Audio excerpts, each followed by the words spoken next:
ওয়াশিংটনের মধ্যে এক পরমাণু চুক্তির জন্য ইরানের কাছে প্রস্তাব পাঠিয়েছে যুক্তরাষ্ট্র। হোয়াইট হাউস শনিবার এটি নিশ্চিত করেছে। ট্রাম্পের এমন উদ্যোগের পর অনেকেই বলছেন যুক্তরাষ্ট্র ইরানের সাথে যুদ্ধ চায় না বলেই কিছুটা নত হয়ে হলেও চুক্তির প্রস্তাব পাঠিয়েছে। এখন তেহরান কি জবাব দেয় সেটা দেখার অপেক্ষায় বিশ্ব। ইরানের পররাষ্ট্রমন্ত্রী আব্বাস আরাঘচি বলেছেন, ওমানের পররাষ্ট্রমন্ত্রী বদর আল বুসাইদি যুক্তরাষ্ট্রের চুক্তির কিছু বিষয় তার কাছে উপস্থাপন করেছেন। এই খবরটি আসার আগে আন্তর্জাতিক আণবিক শক্তি সংস্থা IAEA বলেছেন, ইরান উচ্চমাত্রায় সমৃদ্ধ ইউরেনিয়ামের মজুদ বাড়িয়েছে। এটি পরমাণু অস্ত্র তৈরির জন্য গুরুত্বপূর্ণ উপাদান। হোয়াইট হাউসের প্রেস সেক্রেটারি ক্যারোলাইন লিয়াভিট শনিবার বলেছেন, চুক্তিটি গ্রহণ করে নেয় ইরানের জন্য সর্বোত্তম হবে। তিনি এও বলেন, প্রেসিডেন্ট ট্রাম্প এটা পরিষ্কার করেছেন যে ইরান কখনোই পরমাণু বোমার অধিকারী হতে পারবে না। লিয়াভিট বলেন, একটি বিস্তারিত ও গ্রহণযোগ্য প্রস্তাব প্রেসিডেন্ট ডোনাল্ড ট্রাম্পের বিশেষ দূত স্টিভ উইটফকের মাধ্যমে ইরানকে পাঠানো হয়েছে।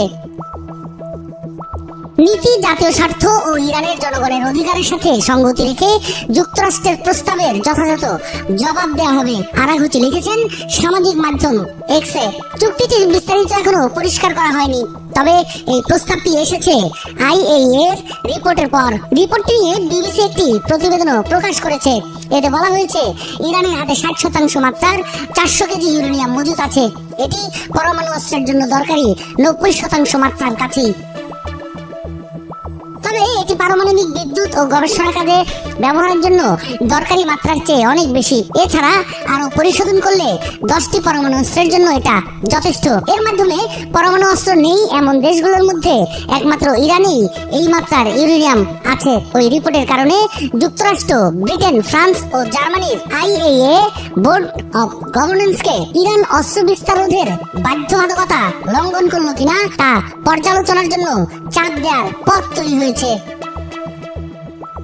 ইরান বরাবরই বলে আসছে তার পরমাণু কর্মসূচি শান্তিপূর্ণ। সম্প্রতি দেশটির রাষ্ট্রায়ত্ত মিডিয়ায় IAEA এর রিপোর্টকে ভিত্তিহীন, অভিযোগ সম্বলিত ও রাজনৈতিক উদ্দেশ্য প্রণোদিত হিসেবে বর্ণনা করা হয়েছে। ইরান বলেছে, IAEA গভর্নর্স মিটিং এ তেহরানের বিরুদ্ধে কোনো পদক্ষেপ নেওয়ার চেষ্টা হলে ইরান তার জবাবে পাল্টা ব্যবস্থা নেবে।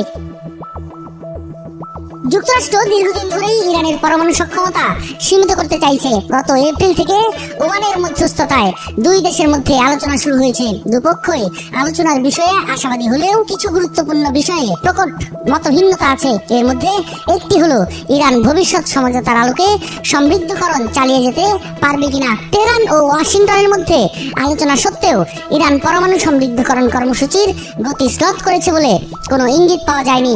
IAEA বলছে, প্রতি মাসে একটি পরমাণু অস্ত্র তৈরির সমান উচ্চমাত্রার সমৃদ্ধ ইউরেনিয়াম ইরান উৎপাদন করছে।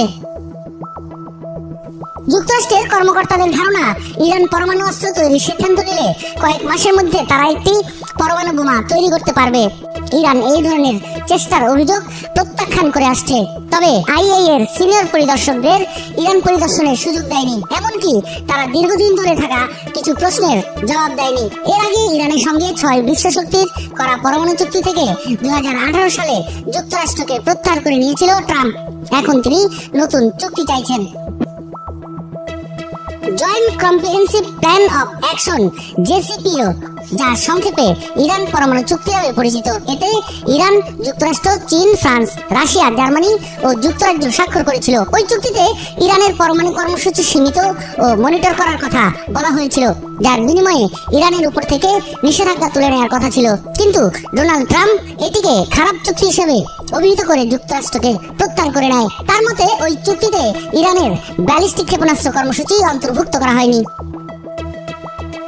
এরপর নতুন করে চুক্তিতে আসার জন্য ইরানের উপর আরো চাপ বাড়াতে ট্রাম্প আবারও নিষেধাজ্ঞা আরোপ করেছিলেন। এর মধ্যে তেহরান পরমাণু কর্মসূচি আরো জোরদার করেছে। ট্রাম্প এর আগে কূটনীতির মাধ্যমে চুক্তি অর্জনে ব্যর্থ হলে ইরানের পরমাণু স্থাপনা লক্ষ্য করে বোমা হামলার হুমকি দিয়েছিলেন।